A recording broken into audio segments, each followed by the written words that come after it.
மாதிரி இருந்தாலும் அவங்க சொல்லிட்டாங்க, நீ பார்ட்டிசிபேட் பண்றது பத்தி எங்களுக்கு பிரச்சனை கிடையாது, நீ அது உன்னோட பேஷனா வச்சுக்கோ, ஆனா நீ MBA படிச்சாகணும் அப்படிங்கிற மாதிரி சொல்லிடுறாங்க.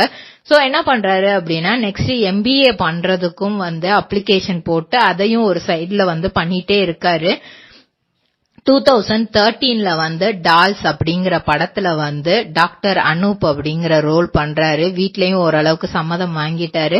அப்படி பண்ணும்போதுதான் படத்துல சின்ன சின்ன ரோல், பெரிய ரோல் கொடுக்கல, சின்ன சின்ன ரோல் கொடுக்கறாங்க. அவங்களோட ஃபர்ஸ்ட் ஏன்னா 2011ல தான் மாடலிங் வின் பண்ணது. 2012ல MBA அப்ளை பண்ணி ஓரளவுக்கு அந்த ஃபர்ஸ்ட் இயர் நல்லா போயிட்டு இருக்கு. செகண்ட் இயர்ல தான் ட்ரிபிள் ட்ரேடிங் கம்பெனி எங்களிடம் பாக்கு மட்டை தயாரிக்கும் மிஷின் கிடைக்கும். அதற்கான ரா மெட்டீரியல்ஸையும் வருடம் முழுதும் நாங்களே சப்ளை செய்து வருகிறோம். நீங்கள் செய்யும் தட்டுகளை நாங்களே எடுத்துக்கொள்கிறோம். அதற்கான லோன் வசதியும் செய்து தருகிறோம்.